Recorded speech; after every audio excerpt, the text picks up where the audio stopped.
It is November 6th in the year 2020. I'm Glenn Rubenstein. This is the Wrestling Inc. podcast. And ladies and gentlemen, once again, back with me, we have the newly re-elected commissioner of Longwood, Florida, Matt Morgan, joining here on the podcast tonight to talk about SmackDown. Thank you. No thank you to everyone in the chat room who didn't even contribute a single penny to help their boy out. And they're all right now writing because he's Republican. I guarantee it. Now, there was a couple that did, and I want to say thank you. It's a nonpartisan position. Yes, exactly. Yeah. I know. You think, like, a Democrat calls my phone? You think a Democrat calls me for help? I hang the phone up on him or something? No. You take care of everybody. The city I live in, it's like 8 people running. They're all Democrats, and they're all fighting, yelling at each other, saying, "You're not a real Democrat." And it's a nonpartisan position. It has nothing to do with left or right or politics, but they get in this every goddamn time. It's so silly. Yeah. Do they chase each other to the left? Yeah, this year, like the far left won in our city. Like they kind of took it over, which I'm disappointed about because I want this crosstown connector that's been promised to be built for the last 30 years. And instead they're just going to turn downtown into a parking lot with a bike lane going through it. So I'm bummed about that. Like, I like at the local level, I mean, not to really veer into this, I'm saying at the local level, I like having a mix, but I also like having, it's locally, it's so important. Just, you know this from your work on the commission. It's like you're talking about transportation funds, you're talking about affordable housing, you're talking about infrastructure, potholes, tree removal, and I just want people to get it done. I don't want someone that's going to try and turn this into all the Washington politics that we see play out every day. I want people that are exclusively focused on local issues that affect the people that live here. I'll give you an example. We've got a guy right now trying to bring this redevelopment project to our historic district. We're the small city in my county. We have a beautiful historic district, and it's what separates us. It's our calling card. And this guy wants to fit 20 pounds of shit in a 5-pound bag by putting a 4-story apartment complex like right in the heart of our historic district. It wouldn't match. It's a terrible thing. And I made 2 motions now to dismiss it altogether. Yeah. But that's what you're elected to do, is protect the sanctity of your city, especially the things that make you all different.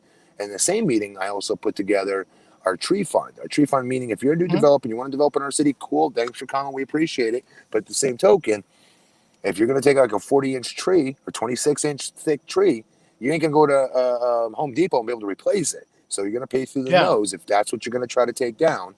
And at the same time, it dissuades overdevelopment. I like redevelopment, not development, but redevelopment. You know what I mean? See, and it's funny, that's not, on a local level, people would not consider that a Republican stance. They would consider that's a smart growth stance, Yeah.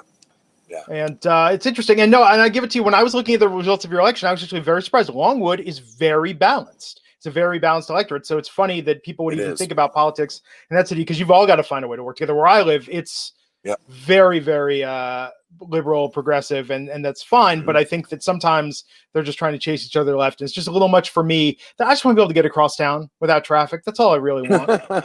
Where would it connect you to? Where would it connect you to?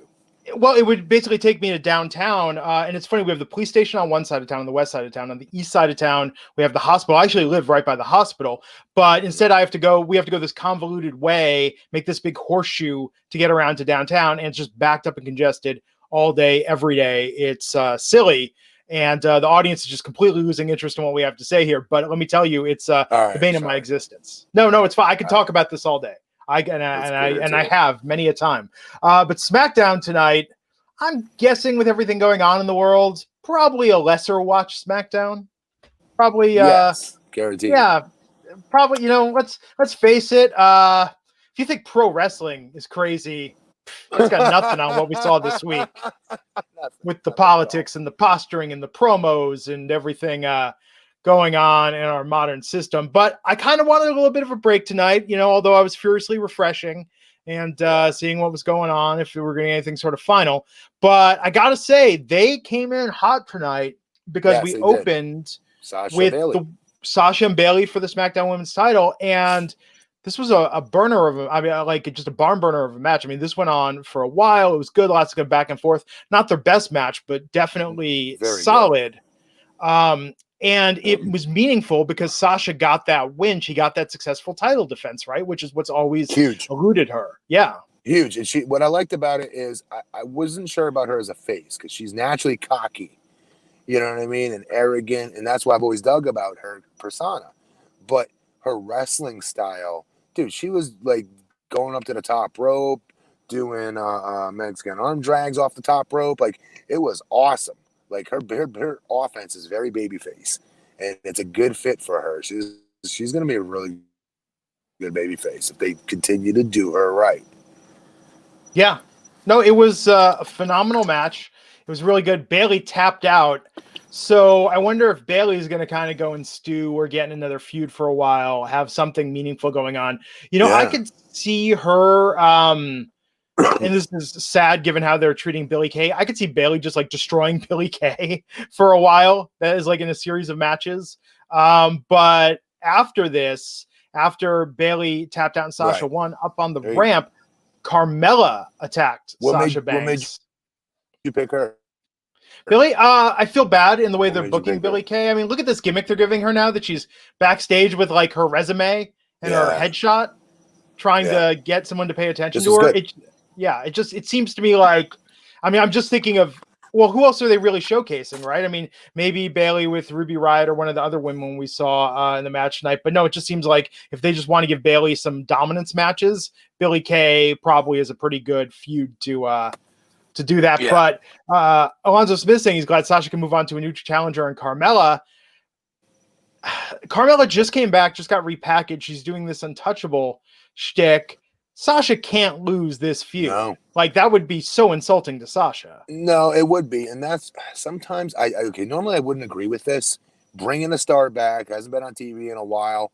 Give her some vignettes, make her feel like a bigger star than she really is, maybe, right? Maybe she's gonna come back and get a huge push, is what you think. Maybe. And then they lose their first, like they do Samoa Joe, they used to do it all the time. And then they lose their first angle. You know, usually I'm not okay with that, but for this purpose, I am okay with it. Because they have the most interest in Carmella that they've had in quite a while. It's going to help Sasha get a meaningful victory, in my opinion. Yeah. Carmella could use a real match. I'm trying to think, and I do not mean to disrespect Carmella at all if I'm forgetting this. I don't. I like Carmella a lot. I like Carmella a lot, Matt. Carmella is the first wrestler of the modern era that I high-fived when I went to a live event. I have nothing but love for Carmella. And it was awkward because I tried to do the up high and she went for the down low, and then I switched to go for the down low and she went for the up high. It was very awkward, but it was a high five nonetheless. Where was the setting that you're able to do all this? It was a NXT show at a heavy metal festival in Sacramento, California in 2015. She was out there with Enzo and Cass. Were you behind? I was right behind a guardrail. Yeah. But this was like in a tent and an NXT show. So this is not like barricade security at all. But no, I love Carmella. I think she's fantastic. But here's what I'm saying, Matt, is when's the last time you thought, now Carmella's gotten a lot of things over, right? She did the heel shtick with the Money in the Bank briefcase and James Ellsworth, got that over big time. R-Truth, she did the dance break, got that over big time. When's the last time you thought, or in recent memory, can you think of Carmella having a really solid singles match that was all about the wrestling and not about the gimmick? It's been a while. Gimmick. A while. Yeah, so you see what I'm saying is that this is going to be good because she's going to really never. Never. She's always been. Is there a lag on my mic? Yeah. Tell me. There is a lag. You want to try reconnecting? Delayed? You're a little delayed. Yes. Let me come back. Okay, Matt's going to come back. I'm thinking of when this could have been, this Carmella singles match. The chat room can probably figure this out when it was. The Money in the Bank run, Dustin Eck is saying, perhaps. Who knows? But I think this is going to be good. My point is that I am very much looking forward to seeing Carmella get a serious series of matches in with Sasha. She's going to be competitive. I think Sasha is going to ultimately win this feud and win it handily, easily, without much dispute. But yeah, I think Carmella as a serious competitor, it's been a while since we've seen that, and I'm looking forward to that. I look forward to seeing how it plays out. Matt Morgan's not here, so this is very weird that it's just me talking to myself. But there he is. He's back. Thank God, Matt, for ending my my nightmare, which is just me in the audience. Is that really your nightmare?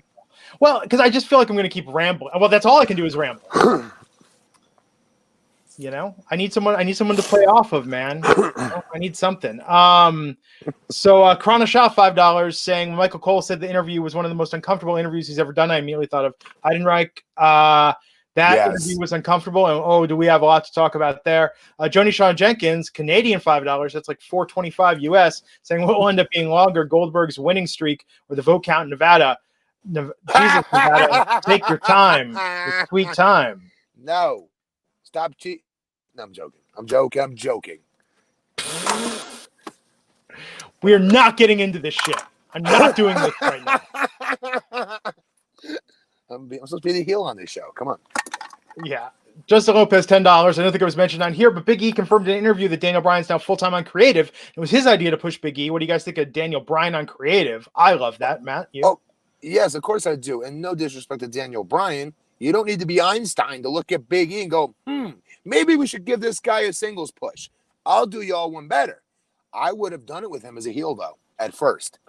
Just at first, because we've gotten happy-go-lucky Big E for so many years. It would have done him better to re-debut as a heel singles act and then make the heart grow fonder from the absence of seeing fun, entertaining, charismatic Big E, right? And then once he just stomps mud holes in everybody for about a good year as a heel, maybe gets a championship opportunity and run, perhaps. Maybe. Then flip him to a babyface. But that's just me. Tammy pointing out the problem with the women's booking, if they're not in a title feud, they have nothing. I think with Bayley, they have to break that streak. Oh, yeah. Bayley's way too entertaining. I'll dig whatever she's in. Yeah, Bayley's not going to end up in catering unless she's requested time off. She's going to be hilarious. So what do you think of this tonight? The further exploits of Jey Uso with Roman Reigns. Jey was backstage prepping for an interview, cup of coffee in hand. KO walks up, and basically Jey getting in trouble with Paul Heyman. Like, why was he talking? Why was he doing this? Why is he not just beating up and destroying Kevin, even though they're both on the Survivor Series team together? What do you think of the way this is going right now with Roman's like command over Jey Uso? I like it. It makes Roman look like such a jerk. And what I like more is how he talks to Paul Heyman. Paul, I'm not supposed to be handling this crap. Pick it up. Yeah. Like, I love that. Nobody big dogs Paul Heyman, and he's been big dogging the crap out of him. And it works. And I hate Jey Uso's haircut. I said it again. I cannot stand it. He looks like a little kid. Yes. When did that cut sort of come into style? It's like a mix of a faux hawk and a mullet. I don't know. Maybe I'm just so out of touch at 44 years of age, and this is what the kids are rocking. I don't know. It looks like it's an unfinished haircut, though, and it's distracting. The kids, man. the kids in their BTS and their K-pop. Can we talk about my sweet beard real quick, though? Look how sweet I look. I'm surprised for your younger. Surprised for your election victory, you didn't like put some lines or like lightning bolts in it or something. You know, get a little crazy with it, man. Yeah. Yes, everyone's wondering, how is Matt 44? Time gets the better of all of us. Because I'm ancient, y'all.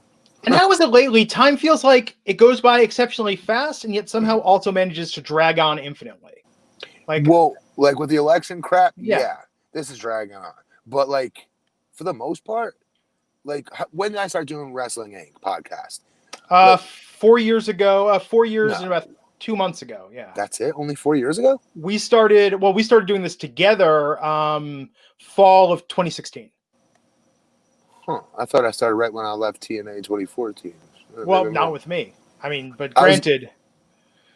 I was going to say, you know what? Because to me, that felt like yesterday. Yeah. And that's like 5 or 6 years, you know? So as we get older, I think the years fly by. Oh, I'm still sometimes think like, what? It's not 1995 anymore. Like, where did all the time go? Mine is 98, but Yeah. yeah. No, I get it, man.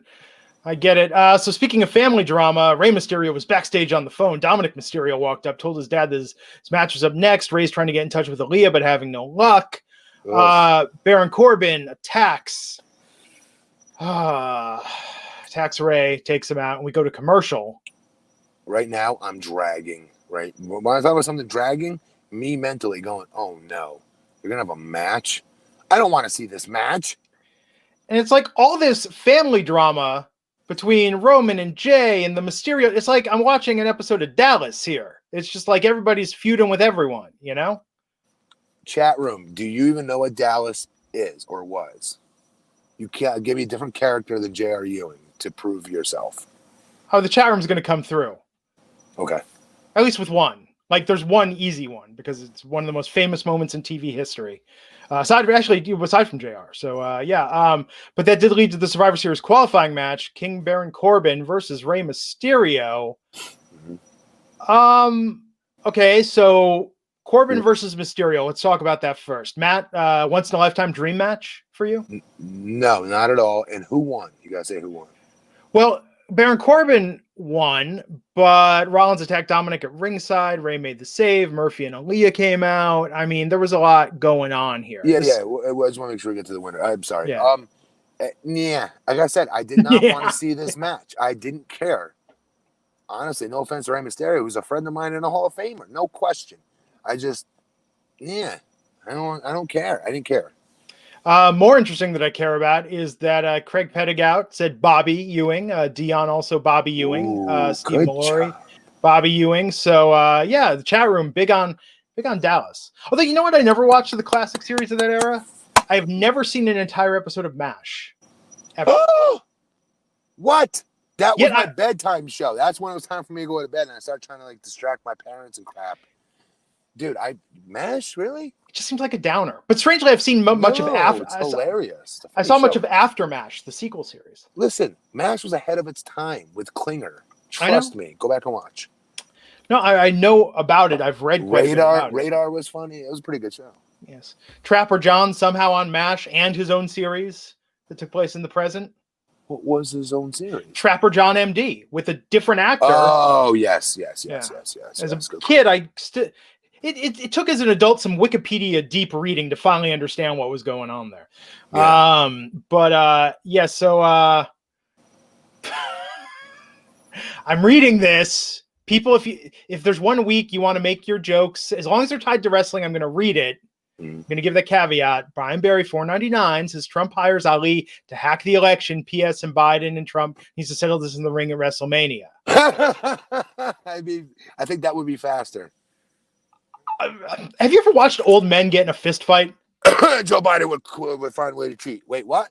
Jesus Christ. We're talking in the wrestling sense. Come on, Glenn. In the wrestling. Have some fun here. I'm joking. You wuss. I'm joking. I just shake my head. I'm having fun with it. It's you know what I'm looking forward to though? I'm looking forward to just not hearing or thinking about politics. Just give me December. Just give me December where I don't have to. My wife, oh my God, she will not even go on social media right now. She wouldn't go on YouTube. She says, right now, Matt, I'm going to watch movies. That's all I'm going to do is watch movies on my downtime because I can't get away from it. I'm like, yeah, you can't really.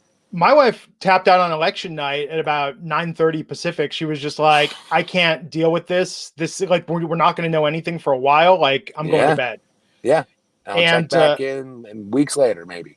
I've been staying up overnight because I have to say cable news overnight, all the channels, Fox, CNN, MSNBC, they're all getting loose with it on the overnight shift. Like that shit is just entertaining. If you want to watch people that have to stay on the air and keep talking about the same stuff with no new information, like Andrew Cuomo is like quoting hip hop lyrics like constantly.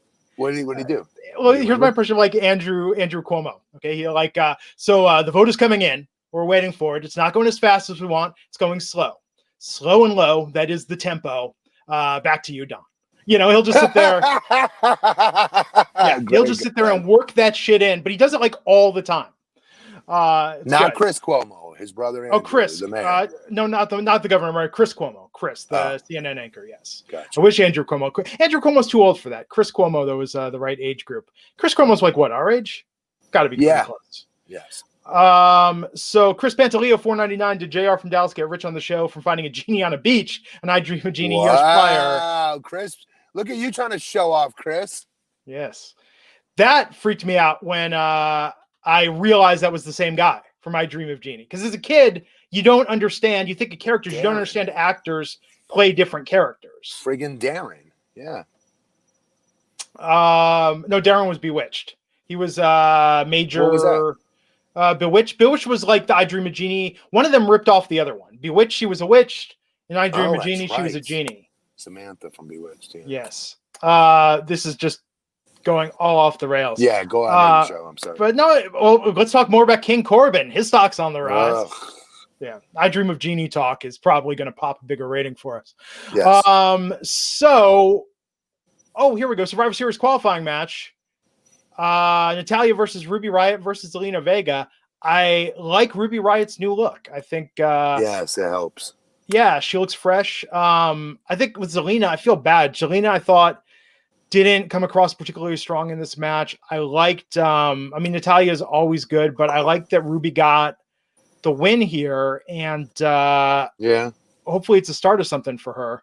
Maybe. They rely too much on the fact that Zelina Vega could get her heat back immediately on the microphone the following week if she loses. I like her a lot. I don't know why they don't take her a little bit more seriously as a wrestler, though. Yeah, I don't know. She's talented, dude. They've got an embarrassment of riches with the women on Raw and SmackDown, and they're barely using them to the fullest potential, which is weird because they're stacked. No offense to Baron Corbin. I agree. Go ahead, say it. Yeah, I could go a week. Get him off. Yeah. Put one of them girls in there instead. A girls angle in there instead. I'm even gonna say Rollins and Murphy. I know they're new to SmackDown. Like I could skip a week. Yeah. Seth's got other stuff he can do. Because think about it, if you did have more time for another girls angle, you could be building Zelina Vega, just for example. Yeah. You know, I don't know. No, it's and isn't Bianca Belair on SmackDown now? Like she should be on every episode. Yeah, she should be on every episode. Every single one. Yeah, she should. Big E was backstage playing a game of Trivial Pursuit. That'll get him over. Street Profits came up. We're talking with him. This was okay. I mean, trying to get some insight on the New Day, but they were all getting along. I mean, this was fun. It was. I didn't. You know what I don't like about it though. Well, it's not Big E in like a serious, credible angle, giving him the rub, right? Yes. Yeah, it's like they're biding their time, just saying like we're gonna do something with Big E. Hey, everybody, it's Big E. Like he's playing Trivial Pursuit. We don't need him to be cutesy McGee anymore. Like he is a fucking badass. He's a legitimate badass, and I wish they would treat him that way. I'm not saying he's got to be stoic and non-charismatic. I'm not saying that. But, like, we've seen super entertaining Big E for years. All right? It worked. So now we can do that. He has that gear, entertainment-wise, okay? I want to see him rip people's heads off and bleep down their neck. That's what I want to see. Tina Miller saying take Corbin off for a while, replace them with the girl angle, bring them back after Fuchs, something other than the King crap. He needs, and that's the thing. The Constable thing worked. King crap. Yes. Yeah, the Constable thing worked. He's gotten multiple things over. I just think got to keep it fresh. And he needs fans in an arena desperately for his character because he's such a great heat seeker. He is. You got to give him credit on that. He's a good heel. I just am not entertained. If I don't see the fans in the arena like throwing crap at him, right, then I don't care about him. Yeah. Well, Matt, if you're not excited by Baron Corbin, what about Otis tonight in the Survivor Series qualifying match against Seth Rollins? I saw that in the lower third of the screen, and I'm like, this dude's on the lower third of my screen right now. What the hell? This is such an obvious win, right? Did anybody really think Otis was going to beat him? Well, because I mean, Murphy was down at the ring, the Mysterio family was watching. I thought maybe chaos and disarray. Slip on a banana peel. Okay. Yeah, maybe. I mean, because it's like, I mean, I don't know, whatever. Like Otis is gonna. I don't know what they're gonna do with Otis. Oh man, can you imagine if like Otis and Corbin getting a feud together? I could see that happening next. But yeah, Seth won this match. He looked at Murphy. Murphy ran back up the ramp. Ray and Dominic were reacting. I mean, very important you get that in there. Because this is what happened. Okay, here's my entire beef with this. This was not about the wrestling match. In fact, most of this show was not about wrestling tonight. You want to talk about how our podcast is often not about wrestling? Most of SmackDown was not about wrestling. Instead, it was about this weird drama between Seth with Murphy, between Murphy and Aaliyah, the Mysterios. Like, I mean, the Ray and or the Roman and Jay stuff. Like, that's at least a little kind of fresh and different. But I like the Mysterio family. Like, I want a mutual restraining order. Does that exist? I want a restraining order that says Seth Rollins and the Mysterio family cannot appear within 500 feet or within 5 minutes of each other on TV. Keep them apart from one another. Yep, I agree. Isn't that like the exact same footing that? Never mind. I was gonna make another election day joke, but I'm not gonna. So. Instead, Matt, let's talk about the important things. Forget the election. Forget Trump. Forget Biden. What people really want to know is what's going on with Murphy and Aaliyah. What's happening there? All the conflict. Is Murphy still siding with Rollins? Aaliyah's mad about it. Aaliyah's like, how could she trust him? She's turning her back on her family and making things strained there. And oh my God, but Matt, here's what the people really care about. The number one thing, the hottest face in sports entertainment, nay the world, and that is the freak Lars Sullivan doing a sit-down interview shirtless, talking about his childhood. Did you see last week his sit-down interview? No. Where he alluded to murdering his classmates, like in grade school. Wait, no. Okay, Matt, this is from the same creative minds that brought you Stuttering Matt Morgan. They suggested Lars tell this story about how he was bullied as a child and the other kids laughed at him and the teachers laughed at him. But then after a few minutes, they stopped laughing because they were screaming. And then he was never allowed to come back to school again. So they left it vague what he did, but they made it sound nefarious. Tonight, though, he talked about how he went from being bullied to becoming a bully. And again, I'll say this. People overcome adversity. People go through a lot of things. When we talk, Matt, about the horrible stuttering character you had, we're by no means disparaging people with a stutter. We're disparaging the idea that Vince thinks, I know what's a good idea to humanize this genetic monster. Let's give him a fatal flaw that will make him more interesting and perhaps sympathetic and understandable to the audience. But the audience can tell, Matt, you can act. We've seen it. You fooled us all into thinking you watched season 1 of The Mandalorian. So clearly you've got skills. But you didn't get method. You weren't Daniel Day-Lewis thinking I'm going to talk with the stutter for 6 weeks to really get into character. Okay, I sadly did. Not for 6 weeks. Like 1 week, I swear to God, I go to a restaurant with my wife. I would do it during ordering food. I'm embarrassed now even admitting this, but I really did because I really wanted this to work. You're committed to the craft. Yeah, but Daniel Day-Lewis is hilarious. That was very funny. Yes. Yeah, but no, you're 100% right. And here's the other part of it, though. I had an aunt that stuttered, and I didn't know how, because SmackDown was taped, to call her and say, Aunt Kath, good news, I'm coming back to SmackDown. I'm excited, but I want to prepare you. These idiots are making me have a speech impediment, in which she's like, what do you mean? Should I go, that I'm going to stutter? And she's like, you're not making fun of it, though, right? I'm like, no, I'm not making fun of it, but this is what they got for me, And it fucks with my head. I'm not going to pretend it doesn't, Aunt Kath, but it's an opportunity. I feel bad that I'm doing that. I hope you don't think I'm mocking you. And she's like, no, my God, I'm so proud of you, man. No, you'll make it.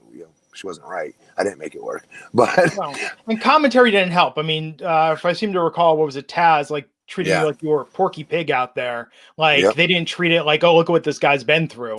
I mean, they made it something of ridicule and laughter, which is unfortunate. But with Lars, they're treating it seriously. And I think that I don't know. It's also a little weird given some of his controversies.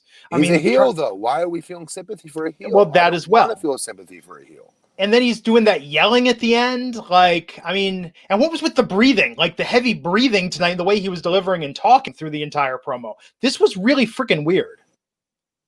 It was very weird. It's not, no offense to him, it ain't working for me. But doesn't this remind you, though, of the stutter gimmick? Like, this is like, I think it's brilliant.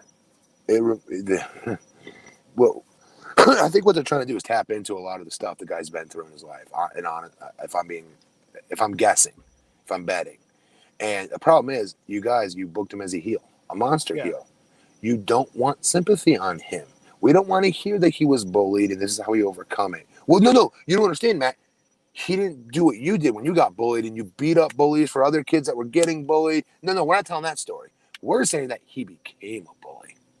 Yeah, it also kind of steps on their, like, if this was a Be a Star promo and it was Lars. It cancels each other out, don't you see? It cancels each other out. So therefore, don't tell either part of the story.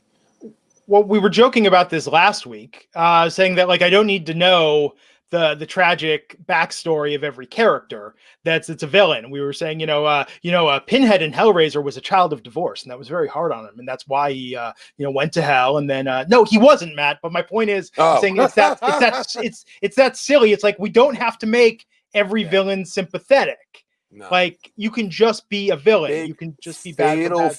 Fatal flaw in Freddy Krueger, by the way. Fatal flaw when they started telling the story of Freddy and how he grew up. Oh, yeah. And they've done it multiple times. You know what the best version of the Freddy origin was? If you got the original novelization of Nightmares 1, 2, and 3, it had like just a dark, messed up Freddy origin where it was like, yeah, this is dark and twisted. But it wasn't like what they did in Freddy's Dead. It wasn't like what they tried to do in the reboot. Like, it was just like, this dude is just like, they had like a gnarly upbringing of being like psychotic. Yeah. Sometimes things should just be dark for dark's sake. But with this, and that's the thing, it's not to disparage anyone that's actually been through this stuff, but I don't think this is going to get Lars over in the way they think it's going to get him over. No, of course it won't. This was a huge miss for me. So far, his return has been a huge miss for me. Yeah, and but to your point, Matt, if you want someone to feel sympathy, don't then turn into I was bullied, but then I started bullying kids and made them eat dirt, glass, and bugs. Yeah, no. Yeah. Well, don't you get it? You're going to hate him for that because he didn't do what most people that gets bullied do, and they turn the cheek and they become better somehow, and they protect others and they defend right from wrong. Yeah, no.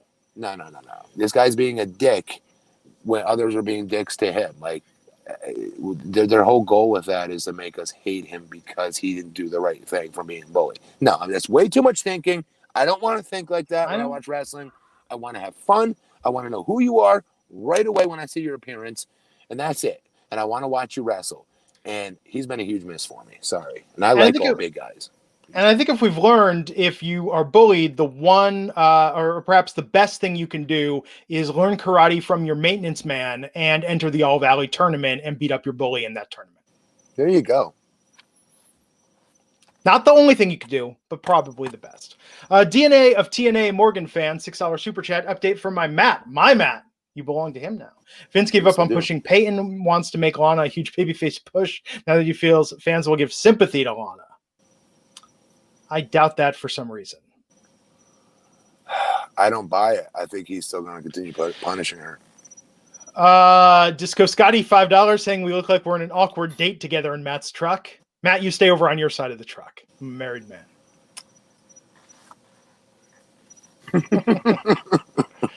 Let's see. What else do we got here? Your favorite words.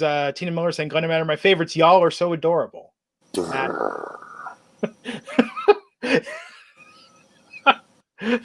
Were you one of that as a kid, like your mom or like your grandparents would be like, oh, you're so adorable, so cute? You're like, Mom, I'm not adorable. No. Stop calling me that. Never? You never got adorable as a kid? No, I was very tall and goofy looking. No. For me, it was the cheeks. These cheeks are like catnip to older Jewish women. Like, it was just constant. You do have Campbell soup, kids, pinchy cheeks. Yes, you do. Okay. Party Up Gaming, $5. Your thoughts on Jim Cornette saying that Rhea Ripley and Austin Theory are the people he sees headlining Mania? Also, did I buy the Cobra Kai game? Time out. What? He put Austin Theory as somebody he sees at WrestleMania headliner? Rhea Ripley, well, no shit, Jimmy. We've been saying that for years. Well, 2 years, right? But Rhea, but not Austin Theory now. Nothing against the guy. Yeah, I don't see it. But Rhea looks great. When I watched Halloween Havoc, I thought she came across very well in there. She never doesn't come across as a huge babyface promo for WrestleMania last year. It didn't matter to me. Want to know why? Because in my head, I'm like, she's still 6 feet tall, jacked, and will F somebody up. I'm okay with that. And I've not bought the Cobra Kai game, but I will say the Cobra Kai game actually looks way better than I thought it would. It looks kind of like Double Dragon, kind of like an old school arcade side-scrolling beat 'em up. It looks promising. Let's talk about something real though. Terry Allen Jr. $2. I want to know, Matt, is your son's speaking skills? How are they developing? How's your son doing? Is your son's speaking skill developing nicely? Thanks, Terry. Good question. He's back to school. He goes to an autistic school, so he is now improving again. He took a huge hit when COVID hit, obviously. Mm-hmm. He couldn't do online learning. He can't do that. He has to watch people's mouths move when he tries to decipher what you're saying to him. And he still doesn't understand, I would argue, 90% of the words most of us use in front of him. So, I mean, he's getting there, though. He does show a little improvement as he's more and more back to school. And me working with him here at the house, obviously, after school. But it's a lot of work. And he will talk. I have no question in my head. No, it's great. And it's had a lot of breakthroughs that you've posted on your social media. And I think seeing his development, just, we're all, and your joy just comes through, by the way, in that. That's where it's just, forget heel Morgan. You're the biggest baby face ever. Your reactions in those videos. And well deserved. Thank you. No joke. Something he'll do each day. I just try to get my wife, my mom, somebody to come watch it. Because I feel like nobody's going to believe what I just heard him say or do. His feats of strength are freaking crazy, though. Something new each day. It feels like dead serious. It never gets old. It feels like it's like you won the lottery. It really is. It's awesome, man. So let's talk about this main event so we can take this home here, which was Jey Uso versus Kevin Owens. Now, these are both people that are on the Survivor Series team together. Paul Heyman which I don't buy, by the way. Remember when they were doing that promo backstage at the beginning of the show with Uso and Kevin, and they're like, "Oh, I'm checking up on you because I'm your partner in Survivor Series." No, you wouldn't. I didn't give a crap who was on my Team Lesnar Survivor Series team. I went weightlifting that day by myself. I went tanning by myself. I ate by myself. Try to stay away from everybody all day. Listen to my music in the corner of the arena by myself. But you're a lone wolf, Matt. I don't care about my damn teammates. It's a work. I don't know. Well, some of us have worked jobs before where we, take pride in the camaraderie we have with our coworkers. Yeah, but in the wrestling sense, hey, we're partners for one night. Yeah. You're not going to go talk to the guy more than you normally would. No, I understand. So this match, I thought this was pretty good. There was a lot of back and forth. We got a lot here. And the idea was that every time Owens looked like he was coming up ahead, Jay would, we'd see Roman watching in the back. We saw Roman come out to the ring. His music caused a distraction. So Uso hit the low blow headbutt on Owens, then super kicked him in the face, got the frog splash for the pin and the win. It's weird to see Jay as such a heel now. All right, but more importantly, let me ask you a quick question. A year ago, would you ever predict you would have seen Jey Uso in the main event of SmackDown or any WWE programming in a singles match beating Kevin Owens? No. It's a tag team. Yeah. But why him and his brother? Yeah, I just don't like that they're having him subservient to Roman. I thought Jay was holding his own with Roman as a babyface, and if I were them, I would have called an audible and ran with that. But I understand that Roman is their bigger investment. Roman's the bigger star. So good for Jay. But this was a good match. Kind of bad for Kevin Owens. is Alonzo Smith saying he wants to see Kevin Owens feud with Sami Zayn over the IC title, especially since they have such a long history. Okay, I dig that. You can always go back to KO and Sami. Yes, I agree.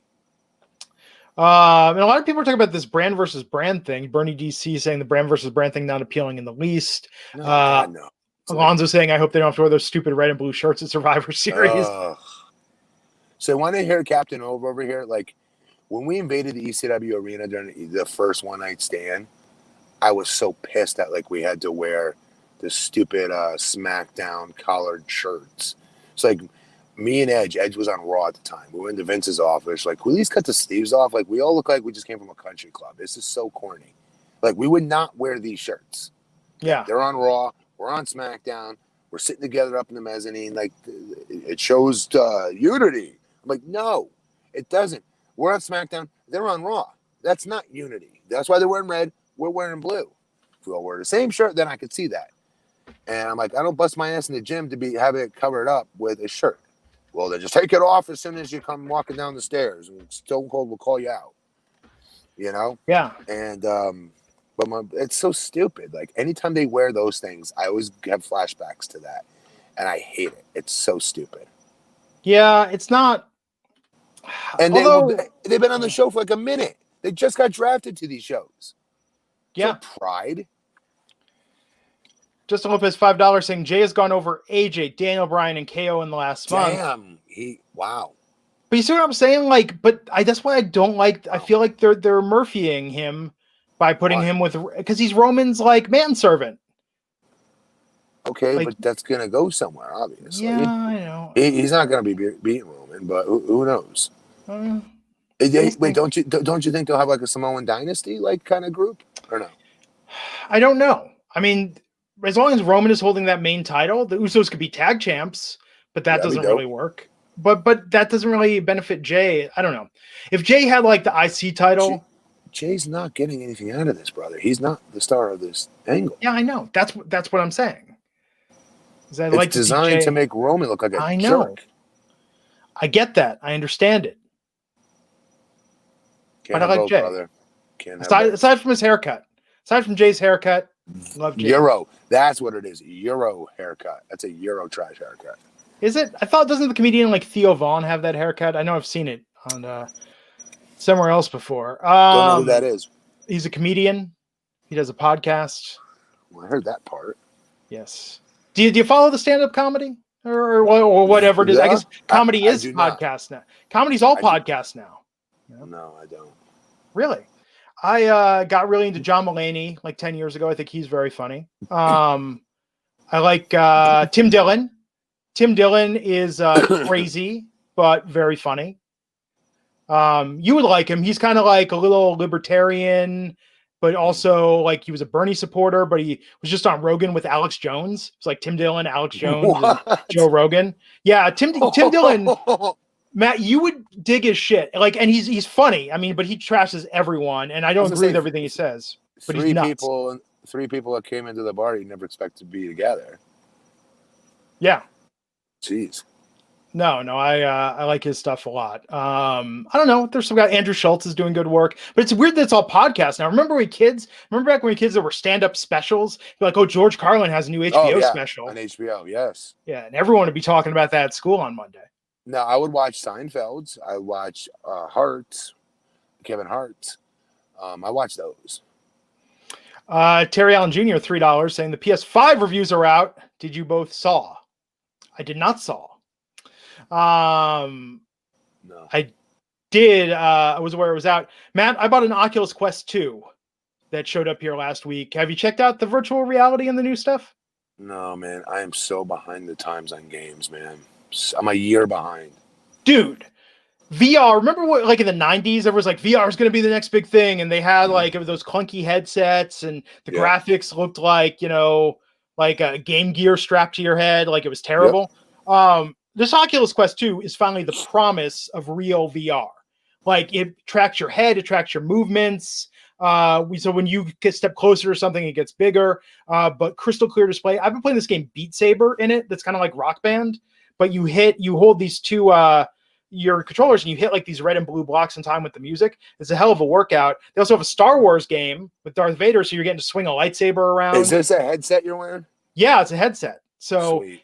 And you can even draw your boundary in your space, so it'll tell you when you're moving beyond your boundary. So I draw like a 10-foot boundary in my living room, and as long as I stay within that, I'm not bumping into anything. I really dig it. So I'm not getting the PS5, but I'm digging the hell out of my Oculus Quest. And it wasn't that expensive. It was like $300. $300. I'm gonna try it. The Oculus, I'll send you a link. Oculus Quest 2 is the new one. But it's very, very. Do they have other games for it? Yeah, there's a lot of games for it. I mean, you want to play tennis or, like batting cages or bowling, or they've got a game like Fortnite called Population 1 where you're like flying and running around and climbing walls and stuff. Cool. When we move to a new house, now I'm thinking like I want to get just some space, even if it's a garage or a shed where I can just have a big open space to like run around in, and do more movements and stuff. But it's cool, man. I'm digging. I'll send you a link to it. If I was your wife, I would gimmick it so you like run into the walls and stuff. Screws up your perimeter. Oh, she says I look absolutely ridiculous dancing around playing Beat Saber to like BTS songs and like Panic at the Disco. I figured out how to hack Beat Saber. I got the mod, so now I can load up my own music on it. That's what's made it best. Of course, I put wrestling themes on there, so I'm like smashing blocks to like the Sasha Banks theme. And like cool. You can't see me. Yeah, it's fun. But no, I'll send you a link to it. It's I'm very impressed. And here's the other thing, just to go on this. They have this app called Wander. And it's an app, not a game. But Wander takes Google Street View data. So and it's a cheap app. I think it's a couple bucks. But let's say you want to like put in your childhood house, and you're in your headset. And when you go there, it's like you're standing because it's using Google Street View. You can go anywhere in the world and see like a view, like you're standing right there in front of it. So I've been looking at all the places I lived, looking at the Cheers bar, the Brady Bunch house, like places overseas. That sounds so dope, actually. Yeah, it's really good. It's really good. Send me that too, please. Yeah, no, I absolutely will, dude. But yeah, it's been, and I hated VR for the long time, but this is finally the good stuff. Jackson 499 wants to know, where's Jimmy been in the last few weeks? Not trying to stop Jay, etc., but does he fit into the future in your predictions? Is Jimmy fully cleared to wrestle right now? I am sure he's not, because if he was, they'd be splicing him in this a lot more, I think. Because again, Jay is not, no offense to the guy, he is not the end-all be-all getting over at the end of the story. He's not beating Roman Reigns. It's not happening. Yeah. You know what I mean? So like, I don't get why the wins over AJ and Daniel Bryan, those are great victories for him. But no offense to him, he's not going to be a main event singles act once this has ran its course. I don't know. Yeah. No, I'm with you. I mean, and that's why it's puzzling to me because, okay, so Matt, to your point, like if this is all about Roman, in my mind, Roman is a heel, was over as a heel instantly. All you had to say is Roman Reigns is now a heel and he's got Paul Heyman there as his Flavor Flav, his hype man. Roman was over instantly, one of the most popular things in WWE. Put him in a feud with Jay and you're kind of like, it's kind of weird that for his first big feud, it's against Jey Uso. That's why I was hoping that he would just maul him. They get the line that they need to get in for Roman's future matches with other top talents. If this guy will do this to his own blood, what's he going to do to the rest of this roster? Yes. They did say that. They did end the show that way. That's how it should have ended. Then next for Roman Reigns. Yeah, but they've built Jay up so much now. That's where I'm telling you, like, this is actually nuts. Yeah. Like, Murphy didn't get this build to be the number two to Seth Rollins. No. Because, and Seth Rollins is not on Roman's level here either. Yeah, well, and Murphy certainly isn't on Jay's level. I think Jay is so over. The Usos have been so over. I don't know. It's just it's curious to me where they're going with this ultimately. But I'm intrigued. But look, man, compared to Raw this past week, and by the way, Matt, you mentioned a shit show of a podcast Monday night. Did Raj do his Donald Trump impression for you on Wednesday? The people's favorite? Raj's Trump impression. You'll have to hear it Monday. It's terrible. Yet it makes me laugh because somehow it gets worse every time he does it. But Monday's podcast was a train wreck here on the show. And tonight just flew by. So I guess that's the best we can hope for. I'm taking it Raj had some drinks in him. He did. We all had some drinks Monday night. I think I was drinking vodka cranberry. And Raj is very easy to gas up to do impersonations if he's got some drinks in him. Which is weird because Justin is a gifted impressionist. Justin's surprisingly good. He is. Raj, not so much. But anyhow, speaking of which, we'll be back here Monday night with Raj Giri.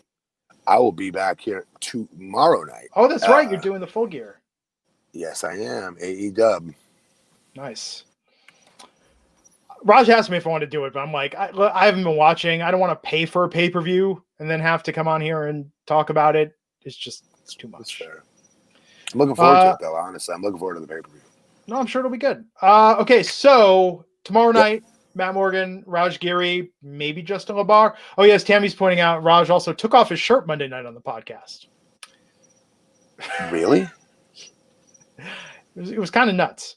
Chat room, what'd you think? Go. Give me your answers. He's got a very hairy chest. Don't say I want their answers. Well, I'm just saying, like, that's my impression all the time, where it's like, dude. Oh. Yeah. Why is he not using the Manscaped? Well, I think he did a while ago. He needs to do it again. You know, it's like we should make him if he hasn't watched this show, don't tell him, folks, what we're saying here. We need to start gassing him up. Like the new thing is to start like carving shit into your like chest hair. like leave a line right down the middle. Anyhow, on that note, he's at BP Matt Morgan. I'm at Glenn Rubenstein. We'll catch you back here next time on the Wrestling Inc. podcast. Have a good night. Do you think he asks Mrs. Raj to shave his back?